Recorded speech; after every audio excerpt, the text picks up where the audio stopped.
Drain এগুলো করাইতেছে, তোমরা খুশি তো?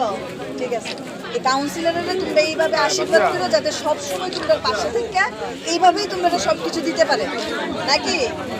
তাহলে আমিও তোমার মেয়ে ভালো থাকো, সবাই ভালো থাকবেন। একটু একটু ধৈর্য ধরে লাইনে দাঁড়ায়, কারণ লাইট তো পরে হাতের থেকে পড়লে ভেঙে যেতে পারে, একটু আস্তে ধীরে নিয়ে। আজকে অনুষ্ঠানের কি কি বিষয়বস্তু রয়েছে বা কর্মসূচি নিয়ে যদি বলেন। সবাইকে আগরতলা পৌর নিগমের ৩য় বর্ষর পূর্তি উপলক্ষে আমাদের আগরতলা পৌর নিগমের অন্তর্গত ৫১টি ওয়ার্ডে বয়স্কদের মধ্যে শীতের বস্ত্র বিতরণ, পাশাপাশি অন্যরকম পরিষেবাও দেওয়া হচ্ছে। তবে আজকে ২৬ নং ওয়ার্ডের পক্ষ থেকে এই ওয়ার্ডের ১০০ জন প্রবীণ ব্যক্তিদের মধ্যে শীতের চাদর বিতরণ করা হয়েছে। পাশাপাশি প্রায় ১০০০ লোকের মধ্যে এলইডি লাইট বিতরণ করা হয়েছে।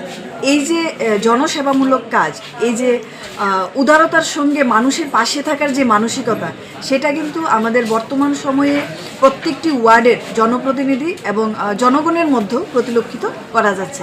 তো এই ওয়ার্ডের প্রত্যেক জনগণের সহযোগিতায় আমাদের ২৬ নং ওয়ার্ডের কাউন্সিলর শিল্পীদি যেভাবে কাজ করছে, ওনাদের ধন্যবাদ জানিয়ে, ওনাদেরকে পাশে নিয়ে উনি আজকের এই অনুষ্ঠানটি করেছেন। অসংখ্য লোকের উপস্থিতি ছিল। পাশাপাশি উপস্থিত আছেন আজকের এই অনুষ্ঠানে আমাদের ইস্ট জোনালের যিনি চেয়ারম্যান সুকময় সাহা মহাশয় এবং ২৮ নম্বর ওয়ার্ডের কাউন্সিলর নন্দদুলাল মহাশয়, পাশাপাশি এই ওয়ার্ডের যিনি সম্মানীয় ব্যক্তিত্বরা আছেন ওনারাও, সকলের উপস্থিতিতে এই অনুষ্ঠানকে আমরা খুব সুন্দরভাবে পালন করতে পেরেছি। এই আশা ভরসা রেখে যে আগামী দিনও এইভাবেই আমরা প্রয়োজনীয় ব্যক্তিদের পাশে থাকব। মানুষের থেকে কেমন সাড়া পাচ্ছেন?